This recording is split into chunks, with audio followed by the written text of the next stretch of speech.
Hey everybody, welcome back to another episode of Talking Cardboard. My name is Corey. I'm Nick. I'm John. I'm Ryan. And this is our top 10 favorite board games of all time video, the moment you have all been waiting for. Let's get started.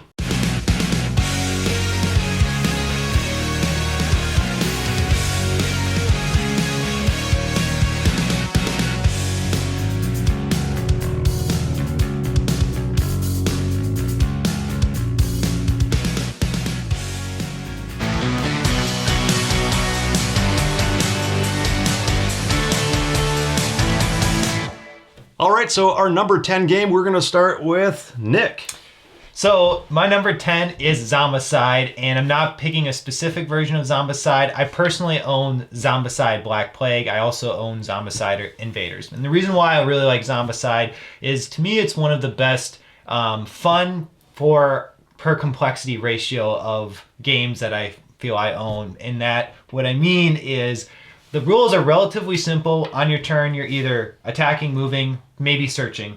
And you can explain that to anyone and you can get a game going right away. But yet, with just those simple rules, you're going to find yourself having a lot of fun taking out massive amounts of zombies. That's kind of why I have it at my number 10. And I'm really interested in the new Zombicide cowboy game that I just saw on Kickstarter. I don't know if I need another Zombicide game because I think 2 is enough as it is. But that said, I really enjoy Zombicide and it's my number 10. All right, my number 10 game this year is Jamaica. The thing I like the most about this game is its theme. It's got a great pirate theme. All the mechanics in this game are kind of centered around that. You're out there in a competitive race around the island of Jamaica. Arr. Yes, exactly. And that's the best part. Like, people get into this game, you're drinking, you're having a good time, you're getting the pirate, slang on, and it's always been fun. Everyone gets into this game. The combat mechanic of fighting other ships is really cool, and I think it has a nice, unique mechanic where, you have a day and night as you're rolling these dice, and you have to play these cards very strategically in order to move around the board, collect resources, and get to the end of the game with the most plunder. Pretty straightforward game. Fun, simple race game. Yep. All right, my number 10 is Broom Service. In Broom Service, it is a pick up and deliver style game. My favorite mechanism in this game is the push your luck with the brave versus the cowardly action. Each card you can either do a brave or a cowardly action with. If nobody else does the brave action on that card, you get a great benefit out of it above and beyond the cowardly side of the card. The other cool thing about that, though, is if you think somebody else has the same card as you around the table, you can just go ahead and take that cowardly action, take, not as much of a benefit from that card, but you still get a little bit of a benefit from it. But it's just so much fun just to kind of push your luck with sometimes going after that brave action to see if you get the maximum amount of benefit you can from that card. And it should be noted that if you take that brave action early and someone else decides after you to take that brave action, you get nothing. You get nothing. And that's what's really cool with that mechanic. Yeah. I think. Yes. Yep. So that's my number 10, Broom Service. My number 10 game, I kind of decided to start a tradition building off last year where I'm just picking my favorite abstract game at the time. Abstract games have kind of a soft spot in my heart. It's just interesting that there's usually not much of a theme. Or if there is a theme, it doesn't really matter to the gameplay, but they're just fun little games that make you think. They're easy to get to the table at even really young ages, and this year it's chess. A few months ago, I really decided that, if I really pride myself on abstract games, I should probably learn kind of the ultimate abstract game. So I started watching a lot of YouTube videos. Queen's Gambit. Yeah. I watched Queen's Gambit, I'm not going to lie. Yeah. And it does. It's a great show. It kind of gets you interested in the game. Chess popularity has really boomed over the last few months. Mm-hmm. But I've read a few books on it, and I'm just really probably play 3 or 4 chess games on my phone during the day. Chess puzzles are great as kind of a mental solitaire. So right now, my number 10 is chess. And an easy one to play with, like apps on your phone and sit down and play by yourself, too. Yeah, that's pretty much the only way I play is on my phone. I've played on my computer a couple times, but a lot of good variants too. Like chess obviously is normally a 2-player game, but there's 3-player chess, there's 4-player chess, there's team chess. Another popular one right now is Fog of War chess, where when you're playing on a computer, you can only see what your pieces have vision on. Cool. So it's cool. a super cool way to play. Yeah. But yeah.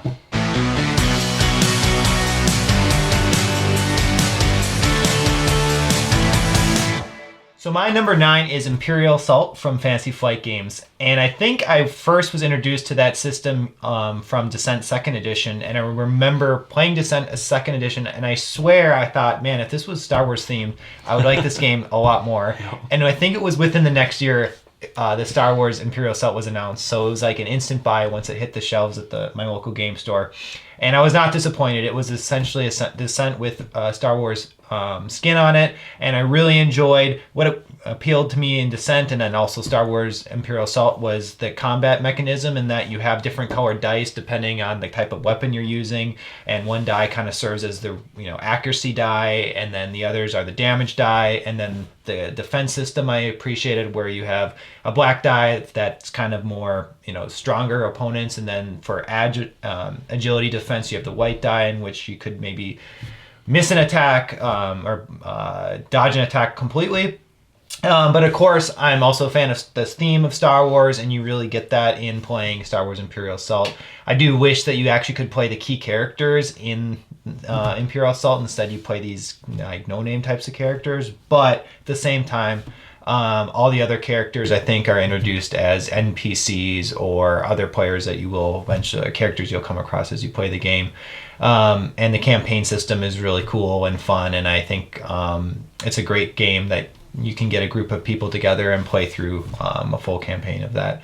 All right, my number 9, and there should be no surprise that it's a tile placement game that pretty much boosts it right away, is Isle of Skye. And I love this game. I like how the bonus points are assigned with the various tiles you can draft and get on the board that give you bonus points for sheep, or how each round you actually have different conditions you're trying to meet to get points for that round. And I think that's a really cool mechanic. I also really like the unique bidding system that you have at the start of the rounds to get the tiles to then place on your board. Basically, you're doing a hidden bid for each of 3 tiles behind your screen, and you're also axing away one of the tiles, and you're each jockeying then to buy these tiles from each other, and you buy one tile from one person, now they have more money to maybe buy a tile off your board. And I don't know, I just think that hidden bidding mechanic is really cool, and it plays well with this game. And there you have it, Isle of Skye. Okay, and my number 9 only dropped 2 places from last year, so it's staying pretty strong on the list here. This game is Blood Rage. Blood Rage, my favorite thing about this game is obviously the area control is fun, but the drafting is just so much fun in this game. Every card that's in your hand each round is just so valuable. You don't want to give it to your opponents at all. You kind of want to keep all the cards all the time. But it's also really tough to decide on the cards you want to keep, because some of them are big monsters that really help you in combat. Other cards are just straight combat points towards your total combat during fighting. So that's really strong. But there's also some quests and other things thrown into it as well to give you bonus victory points at the end of every round. It's only a 3-round game, so it goes by really quickly. So you're really trying to kind of race to get the most amount of points you can each round. And as the rounds go on from 1, 2 to finally 3, all the cards get stronger too. So there's really a ramp up mechanism in this game to where everybody just gets so powerful. I still think one of the quests is kind of a broken quest, because anytime anyone ever completes it, they're the first place winners of the game. And that's where it just doubles. I think it completely doubles all the points that you've gotten for doing, I forget the exact card, but anytime anyone's ever played that card, they've just won. So I wish that was kind of errata, out of the game itself. But other than that, have had a ton of fun every time I've played it. So just a great drafting area control game with some awesome minis and some nice big monsters. So that is Blood Rage. My number 9 is Captain Sonar.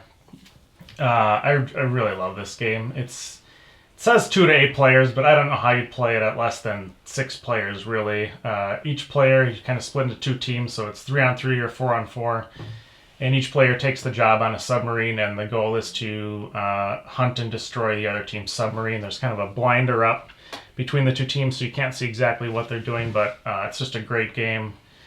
Good team communication game. It's like both hilarious and maddening at the same time once you get into it, and people are just screaming, and one of the players' job is just to listen, and it's impossible because they're like trying to listen to their team and tell their team what to do, but also trying to listen to the other team, and it's just super fun. And if you can ever get it to the table, I recommend it thoroughly. And ever get it to the table is the statement of the That's year. Getting 6, 7, 8 people together at the same time to play it, that can be tough. But if you have that many players in your group, or you're going to a family, it's a great game for family gatherings. It goes quick once you learn it. It's not that hard to learn.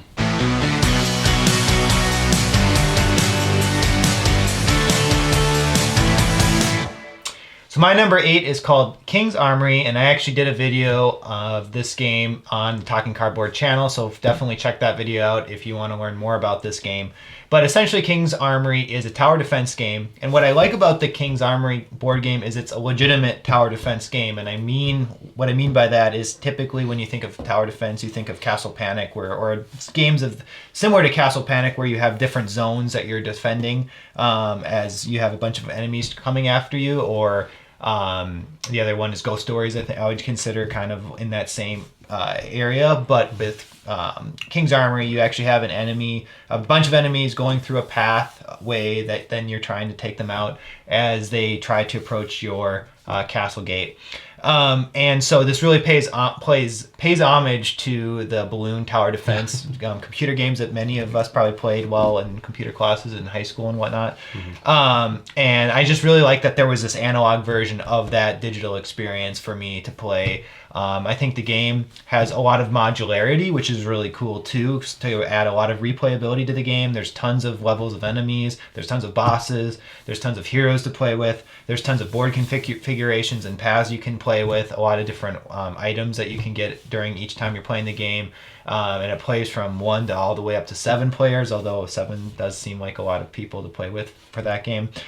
So with that all said, a bunch of reasons why that I really wanted to put King's Armory at my number 8 spot. Is that fully cooperative or is that competitive? It's fully cooperative. I don't think they have any rules for competitive play, but I should clarify that it's a cooperative game. Yep.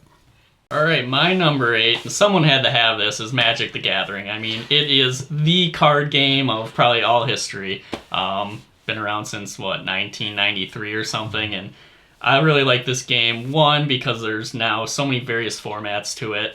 I mean, I play mostly Commander, but, they also have the online version of MTG Arena where I play Standard, and both versions are a blast, but I feel like with all the formats, there's something for everyone. Also, there's thousands of cards, which is also frustrating but cool because your deck designs can just range from everything that's out there, and I think that's really cool. And if you like deck building, that's a huge positive to the game. Yeah. And then obviously it's a game a lot of my friends play, so that's been a big reason why it's so high up on my list. It's something we get together almost every week and do. So there you have it, Magic the Gathering. Well, my number 8 has jumped up 13 places from last year. It's because I've been getting it to the table a lot more recently. Also with a bigger group of people, but with my wife as well. We really enjoy this game. It's really, really tight, very difficult to get points. This game is Heaven and Ale. Heaven and Ale, straight Euro, very dry, not going to be for everybody, but if you like really tight point scoring where you might end the game with only 10, 20 points at the most, this game might be for you, just to try to crack the puzzle to the whole game. It's just one of those experiences every time where it feels like you need $20 to buy anything in the store and you come in with $2 in your pocket. That's the way this game feels. The mechanism I love the most about this game is it's a straight rondel style game where you have one worker that you're placing around the rondel, and if you jump too far ahead, you can't ever go back for the actions before it. You're just picking up tiles, placing them on your board. Depending on what side of the board you place them on, tells you how much money you're either going to trigger at a later time or points you're going to trigger at a later time. Or I guess not straight points, but ingredients points you're going to trigger. Also, the endgame scoring in this game is really unique because the more you're working your ingredients up the track, the better and better those ingredients get. That's only one part of the game. The other part of the game is that you're actually bringing them, it's really hard to explain, but you're bringing them together into a clump. Depending on how far your brewmaster got and how far your ingredients got, those eventually have to come back toward each other to meet at the center, and that is ultimately how many points you end up with at the end of the game. It's not how far you got on the track, it's just how far the frontmost got pulled back from the backmost on the track. So that is Heaven and Ale. My number 8 is Lords of Waterdeep. Lords of Waterdeep is the first kind of modern board game that I ever bought. Played it with my friends all the time when they were still living in Chicago. It's just a great worker placement, and then also quest completion / set completion or set collection game where players play lords trying to vie for control of different areas around the city of Waterdeep, gaining resources, taking building bonuses, things like that. then at the end of the game, you're kind of scoring points as you play, but then at the end of the game, every lord has a different secret objective that they're going for to score points. So. And I do remember saying this last year to kind of piggyback on that too, is that it is like ultimately one of the best introductory worker placement games on the market. Absolutely. Yeah. And I really like the expansion, what that adds to it with the chaos and tokens. Yeah. But you're not as hot on, right? Or it's okay. I mean, I don't, at this point, I just am neutral. I love it. He hates it. So I don't hate it. If I play with it, fine. And if I don't, that's fine too. I think the base game is great as it is. Yeah. Obviously, it's my number 8 favorite game. Awesome.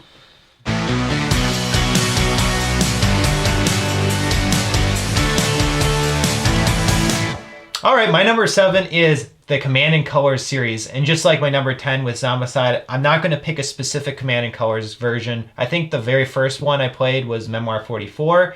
Not long after that, I was introduced to Napoleonics, which I do think I appreciated more than Memoir 44. The theme connected to the game a little better for me. But then I played Battle Lore 2nd Edition. I thought that was really interesting. They added a lot of unique aspects to the specific units in Battle Lore that didn't really exist as much for 44 and Napoleonics. I've also played Ancients. I have Samurai Battles. And there's a few others that I've yet to play, but I really appreciate the system because of its low barrier of entry in the game. It's a war game, but you basically only have 4 or 5 things you can do because you can only play one of the 4 or 5 cards you have in your hand.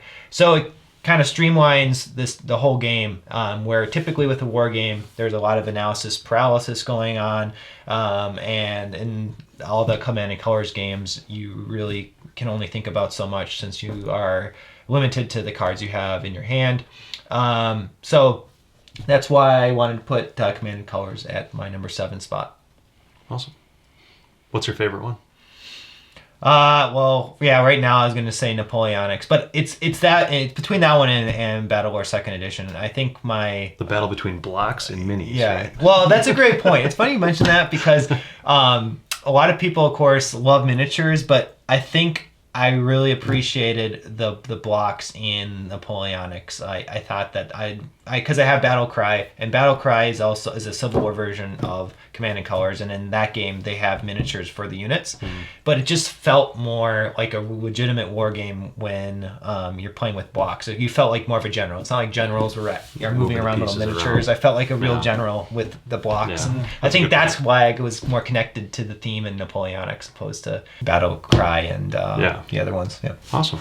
All right, coming in at number 7 for me is the Castles of Burgundy. And this is another, at its core, a tile placement game, but it kind of has a unique twist where your board has different colored regions that you're trying to fill in, and that's how you get the majority of your points in the game, is filling in those regions with the appropriate color tiles. I also really like the market system in this game. Basically, every turn you're just rolling 2 dice. You're taking the numbers on those dice to either then buy buildings on the market or place tiles that you've bought onto your board. And it's just a really simple mechanic, but it works really, really well with this game. The other last aspect of this game I kind of really like is that similar tiles of Sky, there are tiles you can specifically buy, place on your board that then alter your end game scoring and offer you various avenues to get additional bonus points to kind of give you that edge at the end of the game. Yep. And yeah, there you have it. Castles of Burgundy. It's an okay game. It's okay. Yeah. Okay, my number 7 also rose 13 places from last year, so these games are really jumping high and moving all around this year. But I think, again, it's because we've gotten into the table just so much, and every time we've gotten to the table, it's been a ton of fun. It never gets old. I have fun every time playing it, and this game is Queen Domino. Queen Domino, it's just one of those simple tile placement games that its simplicity doesn't detract from its overall strategy at all. Yeah, sure, you're just kind of drafting tiles to then place in front of you on this 5x5 grid, but where you place them and how many crowns are in each colored section is what is going to get you points at the end of the game. But what I really like about Queen Domino, let's say over King Domino, is that you have these knights that you can tax the regions to get you money to then buy specific point tiles or different special ability tiles that are the red tiles you get to place on your board. So there is, I wouldn't put King Domino on anywhere near my top 100 of all time at all, but Queen Domino is just just high for that reason. You have so many different opportunities to do so many different things on your turn, and all at the same time, super easy to teach and easy to play. So really, anybody can get into it, family, friends, younger, older. I really think you could introduce anybody to this game. So that is Queen Domino.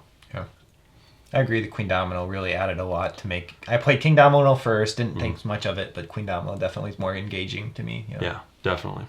Number 7 for me is Stockpile. It was introduced to me within the last year, but it's just a really fun game.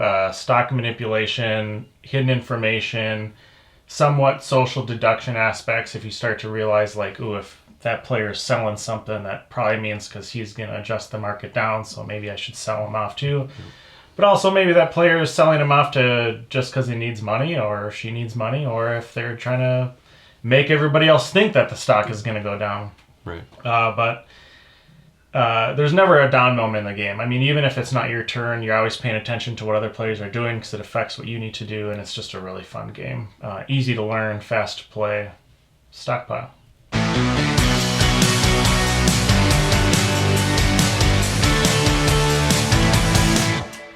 All right, so I know I already had one Star Wars game so far, but my number 6 is Star Wars Rebellion.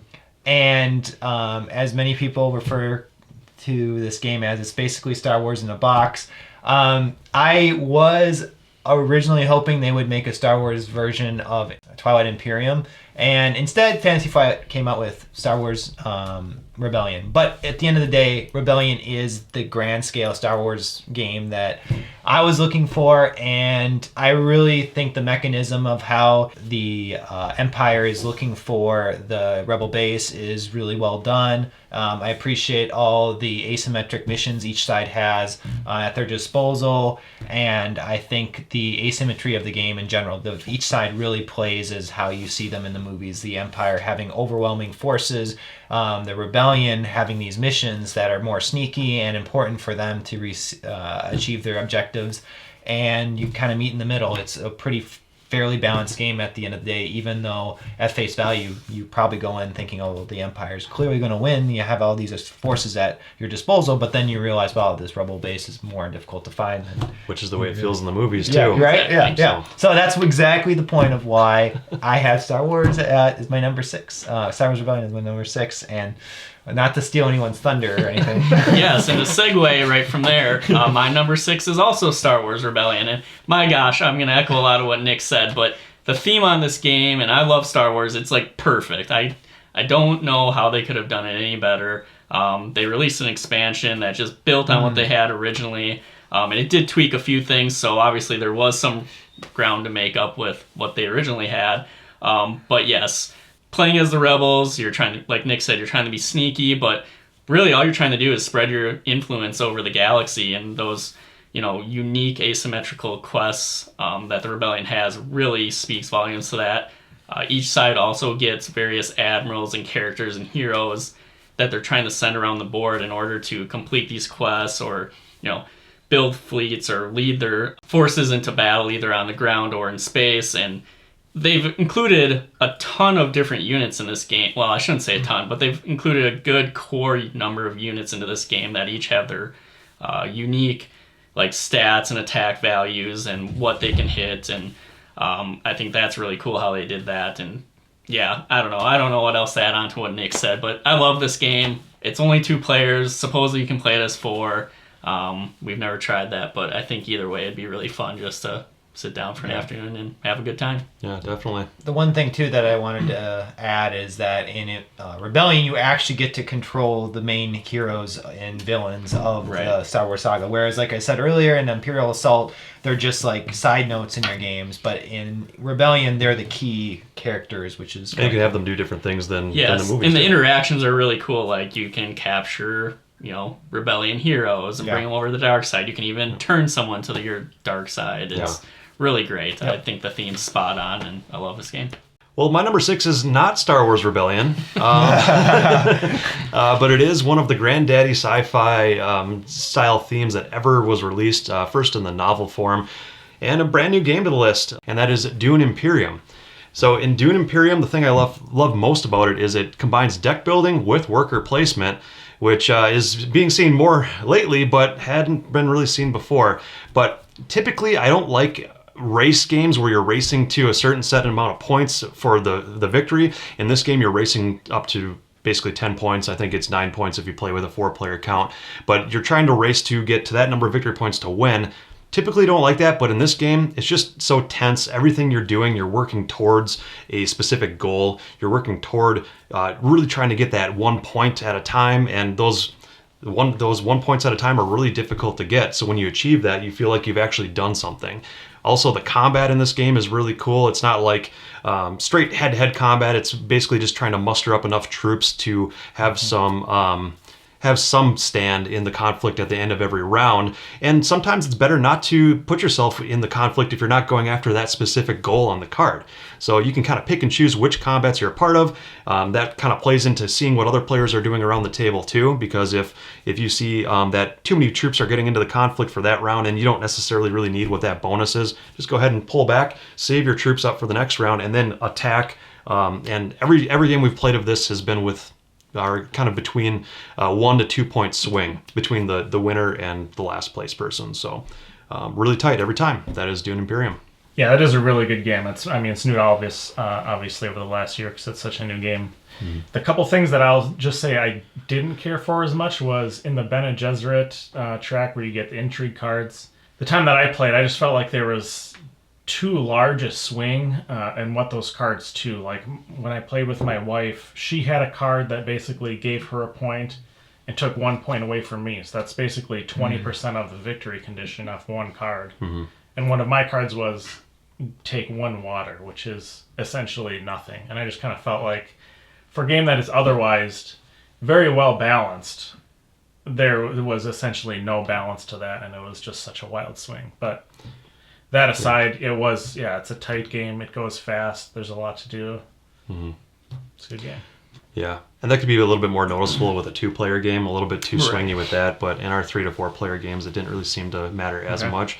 It felt like those intrigue cards were really powerful. You never knew who was holding what intrigue card too, so that kind of added some tension. But I could see that point too. My number 6 is Alien Legendary Encounters. Similar to the rest of the Legendary Encounter games, if you've played any of those. But this one's theme, playing off the Alien universe of movies, is just outstanding if you love the Alien movies, which I do. It's 1 to 5 players. I've played it at every player count. Single player is good. 2-player is okay. But 3, 4, and 5 are all really good. Players team up playing different protagonists throughout the series, fighting the scenario's objectives, and then kind of the end boss for that scenario. The campaign mode is good if you want to play through each one of the movies in order. It's just a really fun, cooperative, can be sort of hidden enemy game because one player can turn into the alien side of things, which also adds a kind of an element of surprise and some fun, but it's a good game. This is one of those games that I purchased at one time and got rid of it before ever playing it because I couldn't figure it out in the rule book, like what was kind of going on. I think for me, this game kind of suffered from kind of the LCG format where there's a lot of setup involved to different missions that you're doing. There's a lot of setup involved, but once you kind of have that down, it does go fast. If you've got, the organizer within the box really helps you separate everything, so it goes faster once you kind of get that set up too. Awesome. Yeah. All right, so that wraps up for today's video. Our first half of our top 10 favorite games of all time, number 10 down to number 6. Stay tuned for our next video coming out here real soon, where it's our top 5 favorite board games of all time, number 5 down to number 1, and we will be joined by another member of Talking Cardboard for that video. So we'll have 5 of us here to give 5 different opinions on a bunch of great games. Top 5 games. Top 5 games, exactly what the title's going to be called. So 5 for 5. 5 for 5. Until next time, you all have a great day.